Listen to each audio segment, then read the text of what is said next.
Slava lui Dumnezeu stă în ascunderea lucrurilor, iar slava împăraților stă în cercetarea lucrurilor. Proverbele 25, versetul 2. Dacă chiar acest proverb spune că slava împăraților stă în a cerceta, este foarte clar și este nu se poate discuta faptul că multe lucruri în Scriptură trebuie să fim foarte atenți ca să le vedem. Și chiar dacă suntem atenți, nu o să le vedem. Dincolo de a fi atent, trebuie să mai primim lumină ca să le putem vedea. Pentru că slava lui Dumnezeu stă în ascunderea lucrurilor. Dar Dumnezeu ne invită să ne uităm atent la lucrurile care ni le arată și în Scriptură, să fim atenți. Când mă uit la vizita îngerului, când vine și vorbește cu mama lui Samson, apoi cu tatălui, este un lucru care are de a face cu noi. O să ajung și la aplicația noastră. Dar hai să ne uităm la ei. Judecător 13:3. Îngerul Domnului s-a arătat femei și i-a zis. Deci prima dată se arată și vorbește direct. Nu sta, cum să zic, pot să zic chiar nici nu sta la discuții. Vine, se arată, vorbește femei, da? Și atât. Nici nu aud că femeia vorbește cu el. Ea se duce și spune la bărbatul ei care se roagă,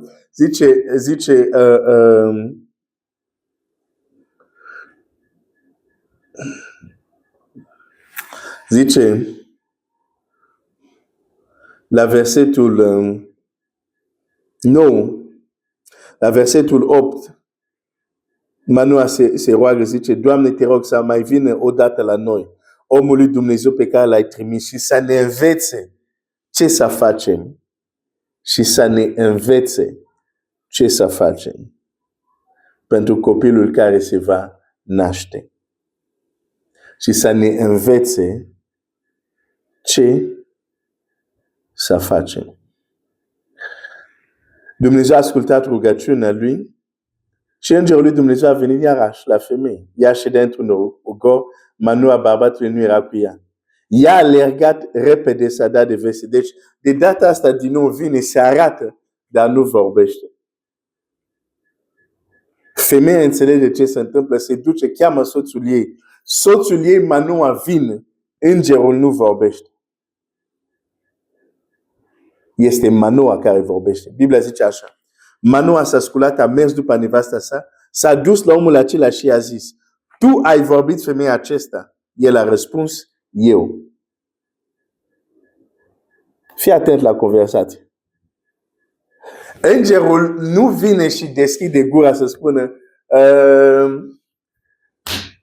iată, nu aveți copii. Nu, asta a fost prima dată. A doua când vine, e destul de liniștit.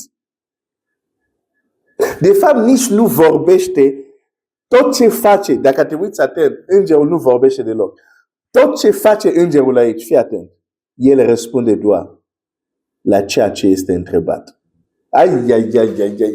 Ok. Manoa vine, zice, tu ai vorbit aceste femei.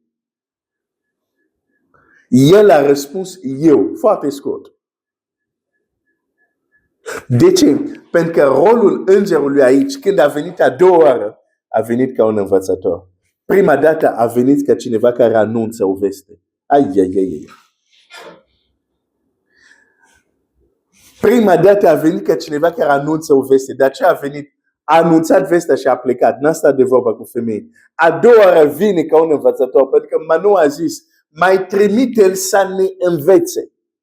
A venit ca un învățător. De aceea nu este vorbaresc. Și de aceea răspunde doar la ceea ce este întrebat. Deși, cu siguranță știa pentru ce au dorit din nou să vină la el. dar se limitează la ceea ce spune. Apare la femeie, nu vorbește cu ea, Manoa vine, nu îngerul începe să spună, ok, Domnul mi-a trimis să-ți spună, nu, zero. Vine Manoa, îngerul se uită la el. Este Manoa care începe conversație. Tu ai vorbit cu această femeie? Eu. Asta e răspunsul. Nu zice da și am zis așa, nu pot. Răspunde strict la ce este întrebat, da, eu. Foarte scurt.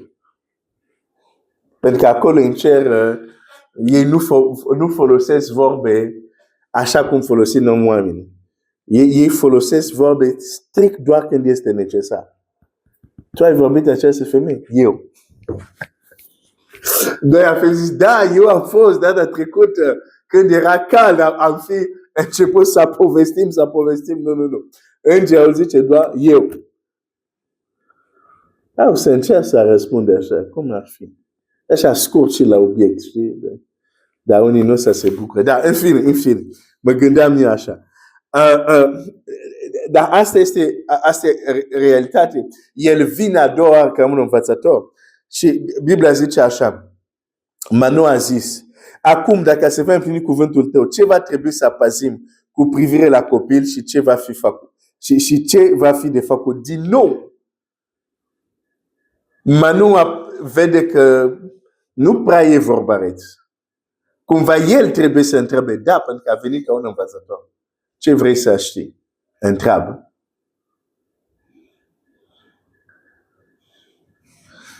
Îngerul Domnului a răspuns lui Manoa. Pentru că asta a venit să facă. Să răspundă la întrebările lui. A răspuns lui Manoa. Femeia să se femească de tot ce am spus, să nu guste nici din rod din vița, nici să nu bea nici vin, nici băutură tare. Da? Să se păzească de tot ce i-am poruncit. Și s-a oprit aici. Apoi Manoa a zis îngerului, îngăduie să te oprești și să-ți pregătești un ied. Îngerul Domnului a răspuns lui Manoa, chiar dacă mi-aș opri, n-aș mânca din bucatele tale, dacă vrei să aduci o ardere de tot, să o aduci Domnului. Și Manoa a zis îngerul Domnului, care ți este numele? Ca să-ți aducem slava când se va împlini cuvântul. Îngerul Domnului a răspuns, pentru ce îmi cer numele? El este minunat. Manoa a luat iedul și dau de mâncare, a dus jertfa și s-a făcut o minune în timp ce Manoa și nevasta priveau. Da. Deci, când te uiți la această conversație, a doua oară când a venit îngerul, e exact același înger, dar se poate diferit, pentru că acum este într-un alt rol. Prima dată a venit pentru a anunța o veste. A doua oară a venit pentru a învăța. A venit ca un învățător. De aceea, prima dată, el vorbea fără să fie întrebat. Pentru că vine și anunță. A doua oară, tot ce spune el e în răspuns la ce întreabă ei sau la ce spun ei.